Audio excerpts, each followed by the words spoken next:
राम राम दोस्तों। आप ग्रुप 6 की तैयारी कर रहे होंगे। मैं भी ग्रुप 6 की तैयारी कर रहा हूँ। मैंने एक दिन पहले भी मैसेज डाला था कि मुझे थोड़ा जीएसटी और टैली आता है, तो मैं आपकी कुछ हेल्प कर सकता हूँ। जहाँ तक मुझे नॉलेज है वो बातें मैं आपको बता सकता हूँ, क्योंकि बहुत से इंस्टीट्यूट जो कि ऑनलाइन तैयारी करवाते हैं उनको खुद को पता नहीं होता, और वो सब कुछ गूगल से सर्च करते हैं और बोल के आपको बता देते हैं। वो नोट्स तो आप कभी भी पढ़ सकते हैं। मैं सीए के पास जॉब करता था, 4 साल हो गए। 2017 से जब से जीएसटी आया, यानी कि मैं 2018 से स्टार्ट कर दिया था मैंने। और अभी भी मैं खुद का एक दो मेरे बंदे हैं, क्लाइंट हैं, जिनके मैं जीएसटी की रिटर्न वगैरह और अकाउंटिंग उनकी करता हूँ। तो जहाँ तक मुझे नॉलेज है मैं आपको बता दूंगा कि जीएसटी के किस तरह से लगता है, और जो पोर्टल पे भी क्या क्या कार्रवाई होती है जीएसटी की। हाँ, बस ये 5-7 मिनट की जो वीडियो है अपनी लैंग्वेज में मैं समझा रहा हूँ, आप थोड़ा सा ध्यान से देख लेना। फिर आपको कहीं और नोट्स वगैरह पढ़ने की ज़रूरत नहीं है। जो धारा वगैरह है जीएसटी की या कोई और जो डेट वगैरह है वो आप किसी नोट से पढ़ सकते हैं। बार बार ये कि जीएसटी में कन्फ्यूज़न होगी वो आपको आगे कभी नहीं होगी। तो सबसे पहले जीएसटी में कितने तरह से रजिस्ट्रेशन होते हैं? 2 तरह से रजिस्ट्रेशन होते हैं, एक तो रेगुलर और एक कंपोजिशन का। अब रेगुलर जो रजिस्ट्रेशन है वो क्या लिमिट है और कंपोजिशन की क्या लिमिट है?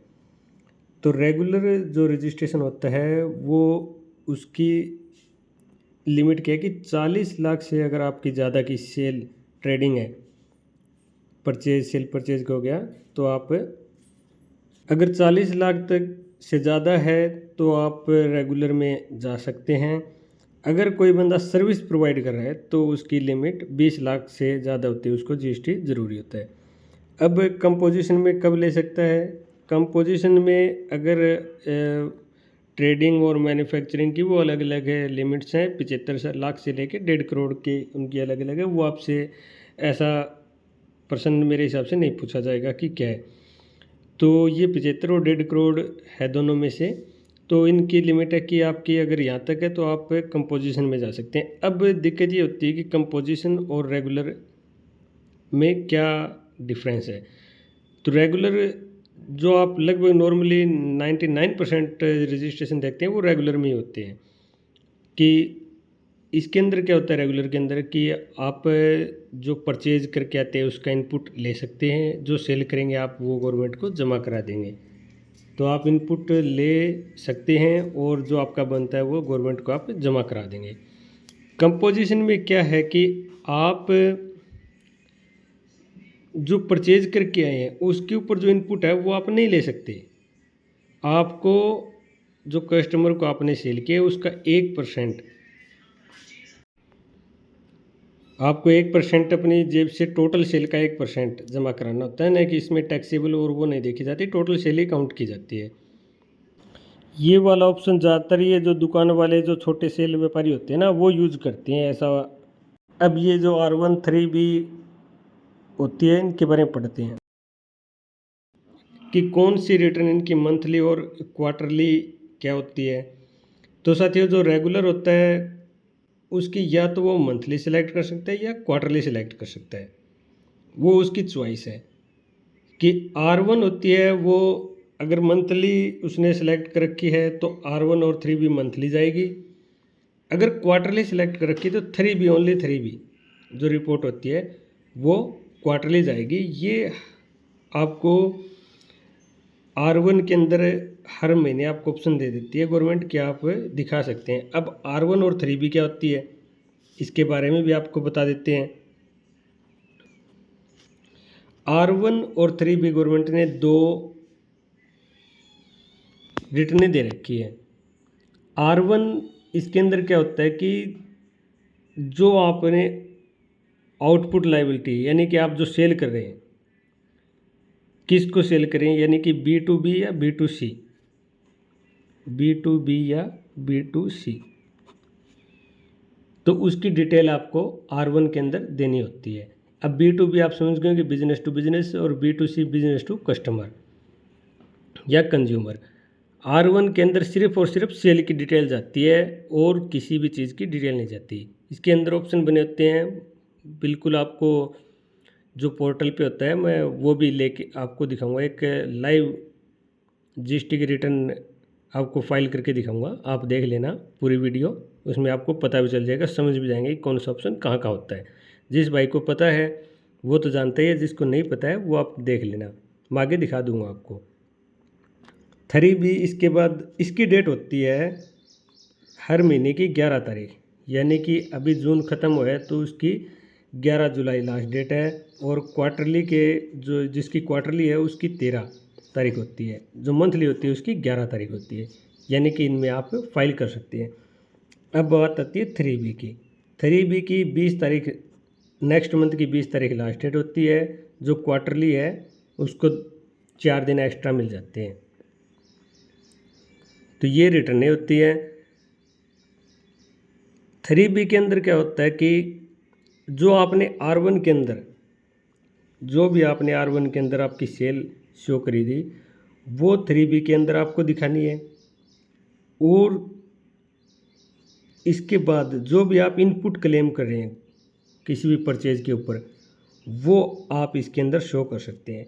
इसके बाद जो आपका डिफरेंस बचता है कि या तो आपने अगर परचेज ज़्यादा कर रखी है तो आपका इनपुट आ जाएगा कि आपके पास कुछ बैलेंस और है, अगर आपकी सेल ज़्यादा है तो आपको पे करना पड़ सकता है, तो वो लायबिलिटी आपकी खड़ी हो जाएगी, तो उसकी आप पेमेंट करके अपनी रिटर्न फाइल कर सकते हैं। ये भी मैं दोनों आपको पोर्टल पे दिखाऊंगा। अब मैं आपको एक दो जनरल एंट्री करके बता दूंगा कि किस तरह से कौन सी रिटर्न, क्या टैक्स वगैरह बनता है और क्या नहीं बनता है, और किस तरह से इनका इनपुट वगैरह क्लेम होता है। अब थोड़ा सा एक उदाहरण के माध्यम से हम जीएसटी के बारे में समझ लेते हैं। तो देखिए कि एक व्यापारी ने बेचने के लिए, यानी कि अगर वो व्यापारी है तो सेल और परचेज दोनों करता है। बेचने के उद्देश्य से जो माल खरीदेगा वही उसका बिजनेस का, यानी कि वो परचेज उसमें काउंट होगी। नहीं तो वो अगर वो बिजनेस में यूज़ करता है, जैसे कि आगे बेचने के लिए नहीं लेता, तो उसका वो कैपिटल गुड्स, यानी कि जैसे फर्नीचर वगैरह ये हो जाते हैं। तो इसने 10,000 टैक्सेबल वैल्यू है, उसके ऊपर 12% जीएसटी पे माल खरीदा, यानी कि 10,000 के ऊपर 12% जीएसटी पे माल खरीदा। तो इसकी क्या एंट्री करेंगे हम, एक बार ये देख लेते हैं। हम ये मान के चलते हैं कि ये जो सप्लाई कर रहा है बंदा, ये विद इन स्टेट ही कर रहा है, तो इसकी जनरल एंट्री तो आपको पता होगा कि purchase account debit, SGST CGST account debit और कैश बैंक या क्रेडिट को हम कर देंगे। तो सबसे पहले जो टैक्सेबल वैल्यू है वो 10,000 की है, 12% है, यानी कि इसको दो भागों में कर लेते हैं हम, 6 और 6, यानी कि 12% आपको पता चल गया होगा कि जीएसटी आपने बहुत से बार पढ़ा होगा कि स्टेट और सेंटर का किस तरह से लगता है। अगर ये एक स्टेट से दूसरे स्टेट में होता है तो ये पूरा का पूरा 12% जो दे रखा है वो IGST के नाम से, यहाँ पे ये जो दो बन रखे हैं इनकी जगह एक हो जाएगा, IGST पूरा का पूरा काउंट हो जाएगा। ये भी एक उदाहरण के इसी में समझ लेते हैं कि साथ में क्या लगता है। अब 10,000 का 6% कितना हो गया, 600 रुपये, और 600 और ये हो गया 11,200 रुपये।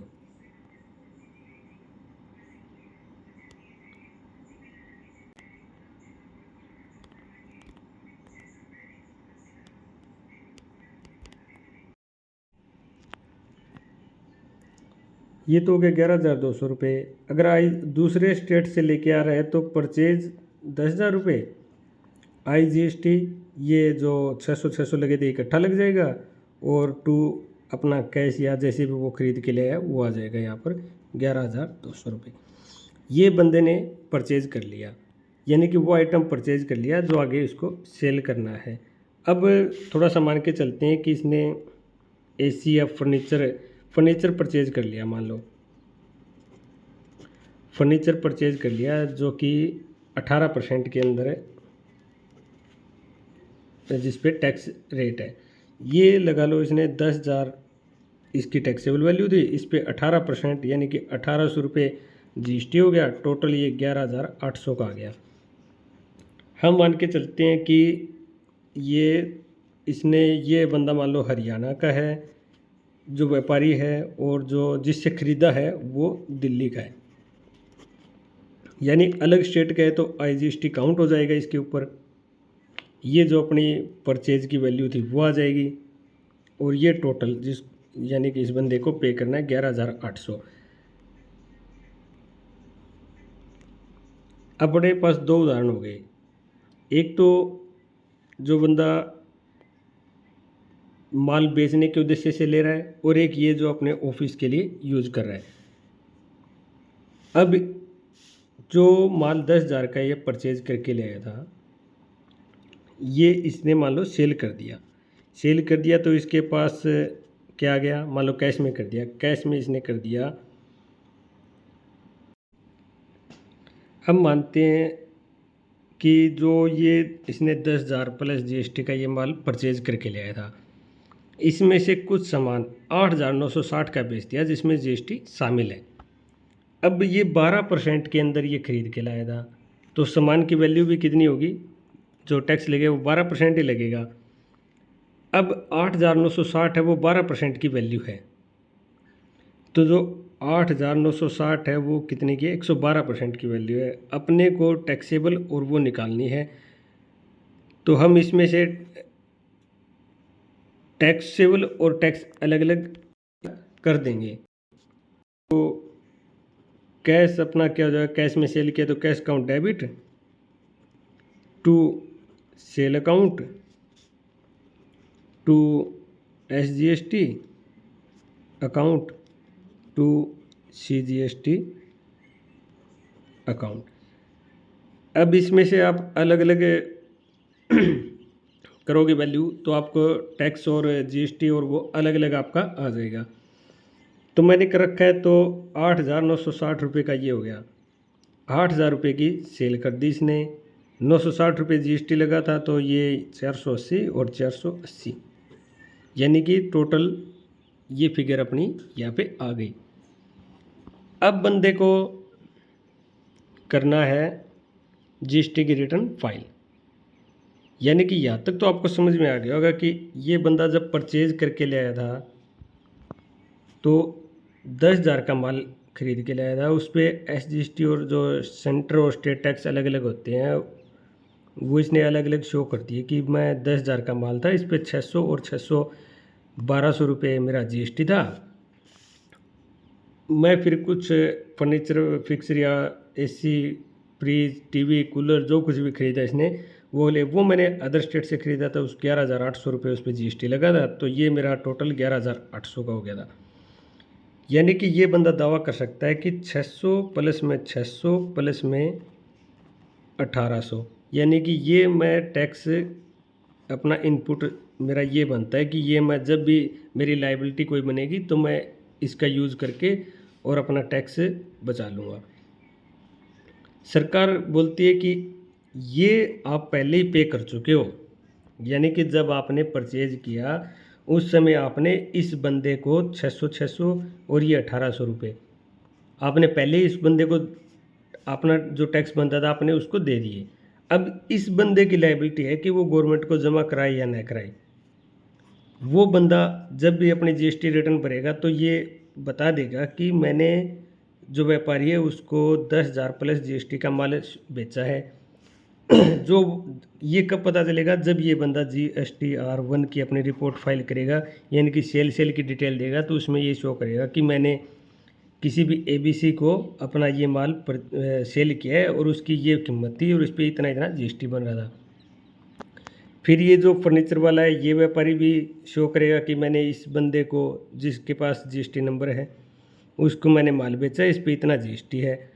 तो सरकार बोलेगी कि जब ये दोनों बंदे GST की रिटर्न फाइल कर देंगे तब सरकार बोलेगी कि आप 600 तो रुपये ये ले लो और 1,800 रुपये आपका ये इनपुट, ये आपने पहले ही परचेज किया हुआ है, तो आपने उसका जो व्यापारी था उसको आपने जमा करा दिया।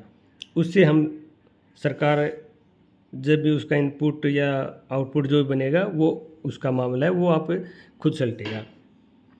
अब सरकार बोले कि आपने 8,000 रुपये का माल इसमें से बेच दिया, 480 यानी कि 960 रुपये आप GST बन, आप हमें 960 रुपये GST पे कर दो।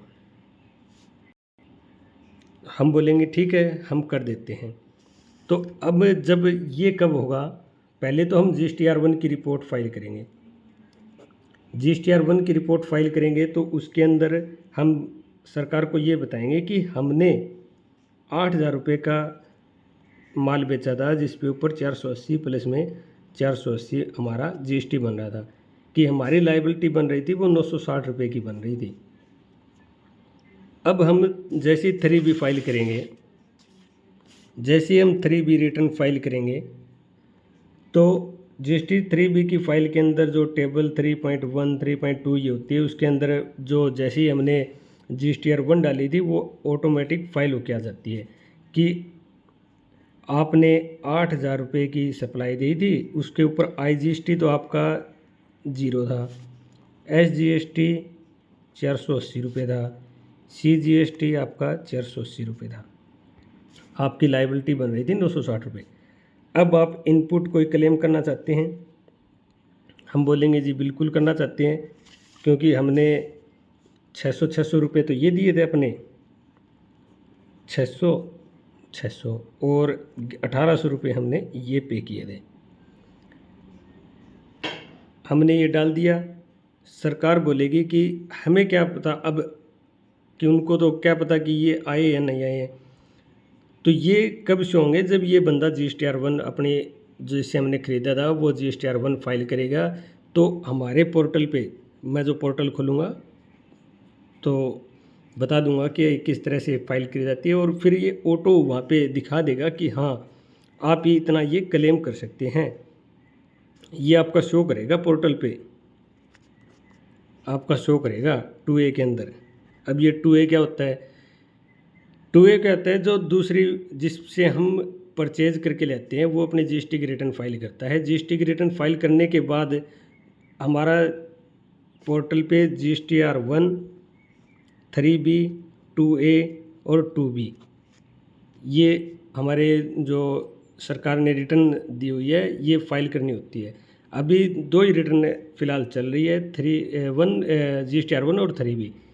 2A हम देख सकते हैं कि किस बंदे ने हमारा बिल दिखाया हुआ है। ये जो बंदा GSTR1 दूसरी विपक्षी पार्टी जो भी जिसे हम परचेज करके लेते हैं वो सब कुछ हम GSTR2A के अंदर देख सकते हैं, वो बिल नंबर डिटेल सब कुछ देगा।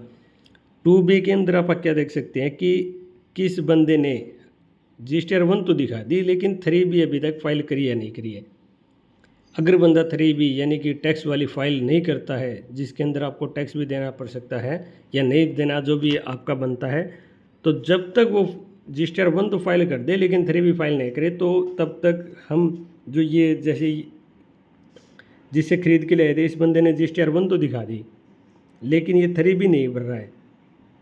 3B नहीं भरेगा तो जो इनपुट है गवर्नमेंट ये एक बार ब्लॉक कर देगी कि आप इसका इनपुट नहीं ले सकते, क्योंकि क्या पता वो बंदा न भरे और हम गवर्नमेंट को पे न करें, तो सरकार को तो ये 1,200 रुपये का नुकसान हो गया। हम क्लेम कर लेंगे, जिस बंदे को पैसे दे गए तो वो जेब में रख लेगा इसका, तो ये भी नुकसान है इसका।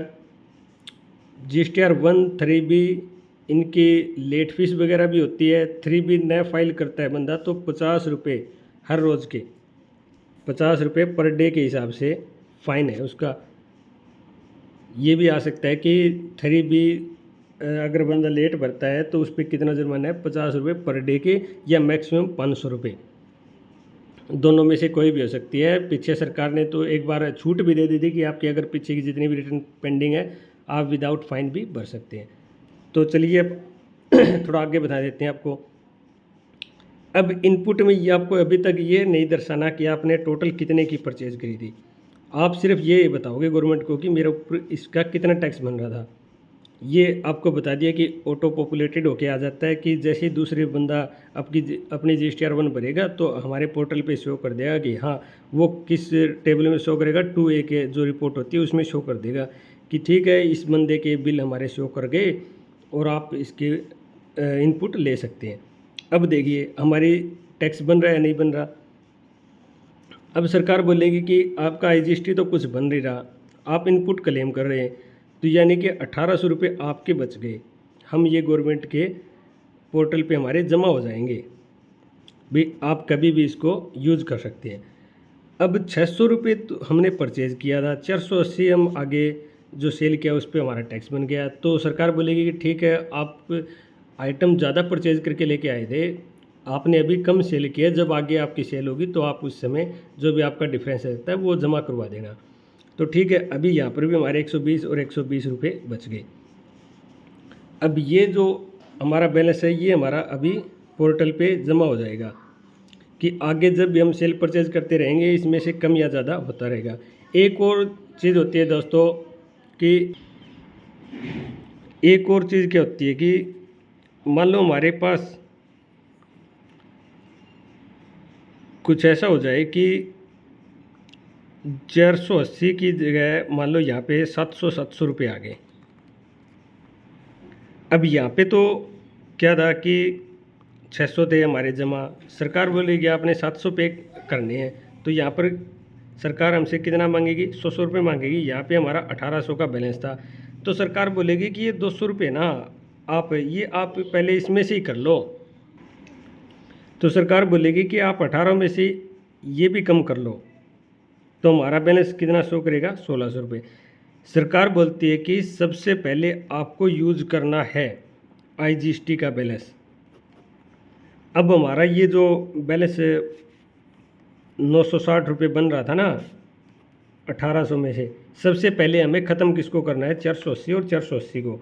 तो ये 960 रुपये सबसे पहले 1800 में से काउंट होंगे, और जो ये 600 वाला बैलेंस है ना, अगर यूज़ नहीं होता ना तो ये हमारा ऐसा कैसा ही रह जाएगा, 600 तो यहाँ रह जाएंगे।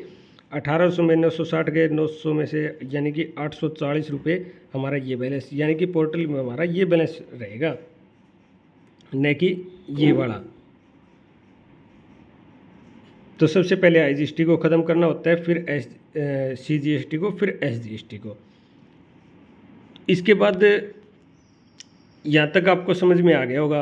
अब आती है कि इसकी जीएसटी की ऑडिट कब होगी। कुछ भी समझ ना आए आप बता देना, मैं आपको अपनी सीधी लोकल देसी लैंग्वेज में आपको मैं समझा दूंगा।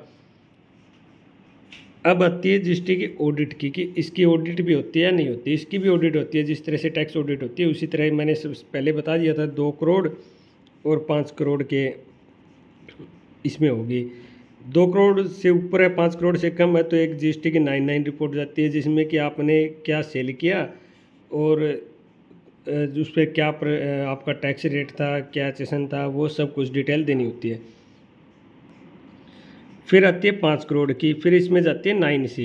ये बिल्कुल गहराई से ऑडिट होती है इसमें, कि आपने क्या परचेज़ किया था, आपने क्या सेल किया था, आपका क्या डिफरेंस था, आपका 3B R1 के अंदर आपकी मैच है या नहीं है, सब कुछ ये डिटेल बिल्कुल क्लैरिटी से होती है। आपका टैक्स बन रहा था या नहीं बन रहा था, आपने कहाँ गड़बड़ करी, आपका दूसरी विपक्षी पार्टी ने आपका बिल दिखाया या नहीं दिखाया पोर्टल पे।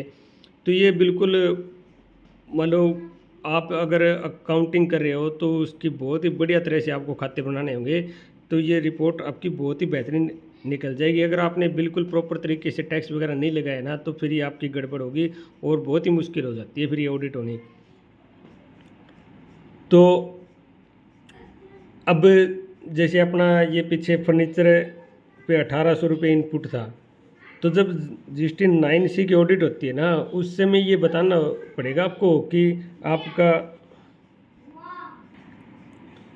जब आपकी 9C की ऑडिट होती है ना, उस समय आपको कितनी लायबिलिटी बन रही थी, या लायबिलिटी मतलब आपने सेल करी कितनी करी थी और उसके ऊपर आपका कितना टैक्स बन रहा था, वो तो आपकी लायबिलिटी होगी। अब आता है आपका इनपुट। इनपुट आपने कितना लिया है वो इनपुट, इस इनपुट के अंदर आपका जो परचेज था, जो सेल किया वो परचेज वाला, उसके ऊपर आपका कितना टैक्स बन रहा था, आपने कैपिटल गुड्स पे कितना टैक्स लिया, आपने ऐसा टैक्स लिया हो जो कि एक्सपेंसेस वगैरह हो, यानी कि आप जो खर्चे बुक कर रहे हैं उस पर टैक्स लेके आए हो, वो कितना लिया। ये सब कुछ गहराई से डिटेल इसकी देनी होती है। आशा करता हूँ कि यहाँ तक आपको समझ में आ गया। अब ये मान लो आप जनरल एंट्री जो मैंने सेल की आपको समझाई थी, ये मैं आपको अभी पोर्टल पे भी बता देता हूँ कि किस तरह से क्या टैक्स बनता है क्या नहीं बनता है। और GSTR 1 रिपोर्ट आपको मैं करके दिखाऊंगा। आप उस पर जो ऑप्शन है 3B वाला भी दिखा दूंगा एक बार के लिए, और 2A का भी जो दिखा दूंगा, और वो क्या क्या होते हैं। आशा करता हूँ कि आपको बहुत से कुछ चीज़ें समझ में आ गई होगी। नहीं आई है तो एक अब की बार बिल्कुल छोटी सी वीडियो बना देंगे तो बहुत ही बड़ी हो गई ये वीडियो। तब आगे जो पोर्टल वाली प्रोसेस है और ये टैली में किस तरह से इंटर होते हैं, मैं टैली में किसी और का दिखा दूंगा आपको। ये सेम ये नहीं है, किसी और का होगा। एक और रह गया दोस्तों रिवर्स चार्ज का। तो रिवर्स चार्ज में क्या होता है कि रेगुलर की जगह बंदा रेगुलर में होता है कि वो बोलता है कि मैं खुद टैक्स पे नहीं करूँगा, मैं जिस बंदे को सेल करूँगा ना वो ही अगला बंदा सरकार को जमा कराएगा। तो इसको बोलते हैं रिवर्स चार्ज। ये सरकार को पहले बताना होता है कि मैं रिवर्स चार्ज में रजिस्ट्रेशन करवा रहा हूँ, और आगे से जो मेरी लाइबिलिटी वगैरह बनेगी वो खुद मैं पे ना करके अगली पार्टी पे करेगी। यानी कि ये बंदा मान लो 10,000 की सेल है, इसने 10,000 सेल कर दिया, ये बोलेगा कि ये 10,000 रुपये मैंने ABC को बिल बना के दे दिया। अब 10,000 के ऊपर यानी कि रिवर्स चार्ज वाला 5% का टैक्स लगता है रिवर्स चार्ज में, तो इसके ऊपर 5% यानी कि 500 रुपये जो टैक्स जमा होगा ना वो ABC ही जमा करवाएगी इसके ऊपर। तो इसको बोलते हैं रिवर्स चार्ज।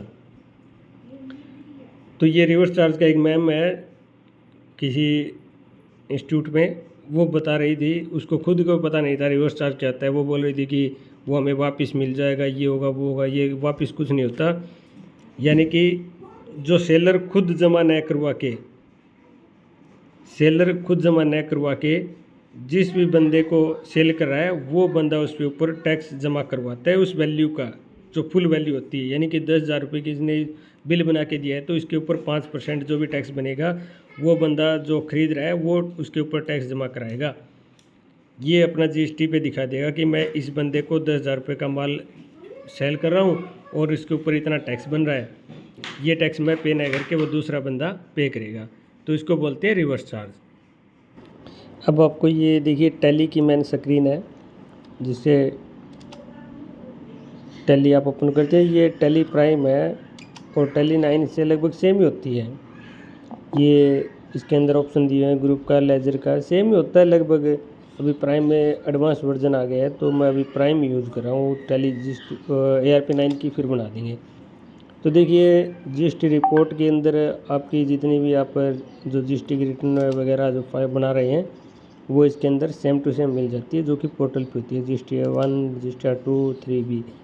अब जैसे मैंने GSTR 1 पे क्लिक किया तो ये जो अपना लास्ट मंथ था उसकी ओपन हो गई। अभी मुझे जैसे जून की देखनी है 1/6 से 30/6 की, तो ये यहाँ पे शो कर देगा। अब मैं चलता हूँ सीधा अपना GST के पोर्टल पे। तो यहाँ से मैं जो मैंने बुक मार्क में बना रखा है यहाँ से मैं ओपन कर लेता हूँ। सबसे पहले मैं GST के लॉगिन पे जाता हूँ।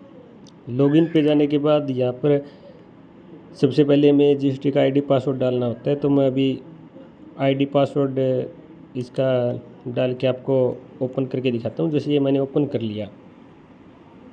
ओपन करने के बाद ये देखिए ये जैसे ही आपके मेन स्क्रीन पे जैसे ही ओपन होगी उस टाइम दिखा देगा कि आपने कहाँ तक GST की रिटर्न भर रखी है और कहाँ तक आपको अभी पेंडिंग है या जैसी भी। तो ऊपर जो option dashboard, service, GST download, ये जो दिए हुए हैं ये सभी ऑप्शन होते हैं आपके फ़िलहाल किसी काम के नहीं है।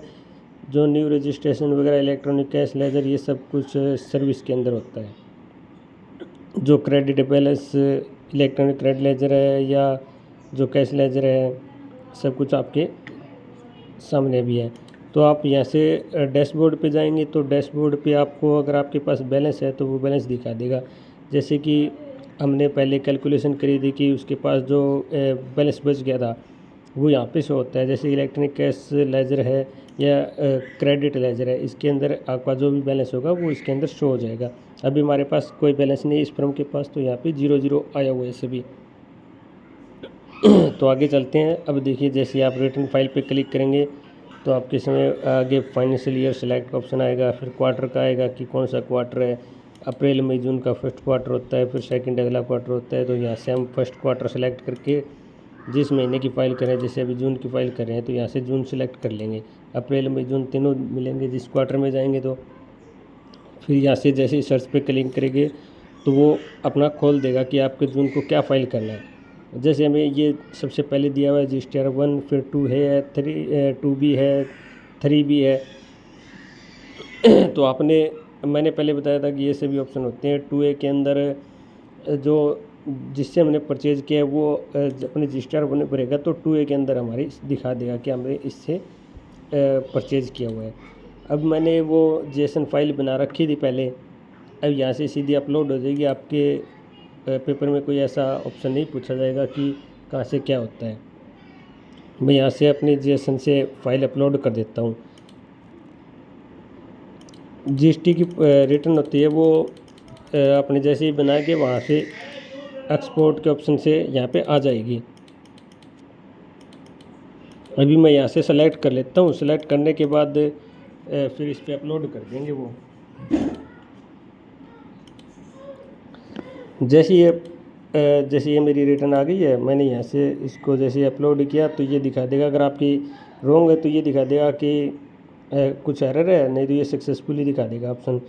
यहाँ पे जैसे हम क्लिक करेंगे दोबारा एक बार वहाँ से बैक से जाके दोबारा से वहाँ से सेलेक्ट करके और फिर GSTR 1 पे क्लिक करेंगे तो वहाँ पे आपकी फिल होकर मिल जाएगी। जो आपने टैली के अंदर देखी थी कि आपके 10 इनवॉइस थे, वो देखिए यहाँ पे सेम की सेम आ गई। 10 के 10 इनवॉइस आ गए। नीचे जो HSN डिटेल देनी होती है वो डिटेल भी आ गई। ये देखिए ये मेरे कुछ बिल थे, 10 बिल थे। इनमें से टैक्सेबल और SGST GST और टैक्स और सब कुछ लगा के जो भी बन रहा था, ये डेट आ गई। ये अपना टैक्सेबल आ गई, ये टैक्स रेट है, ये IGST है, ये CGST है आगे और SGST है, और ये टोटल इनवॉइस वैल्यू होगी।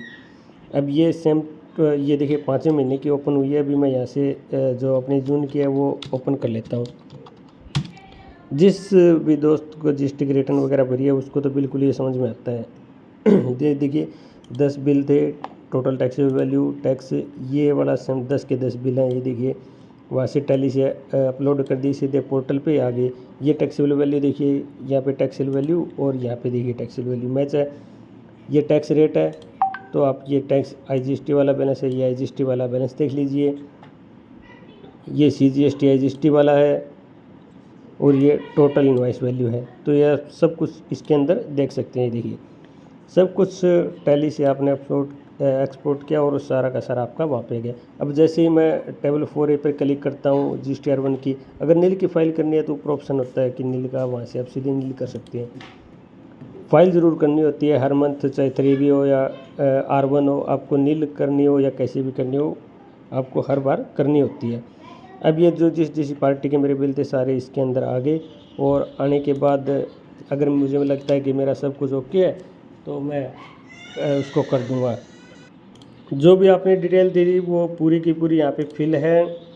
फिल होने के बाद देखिए सब कुछ, ये सिर्फ GSTR 1 का डाटा है।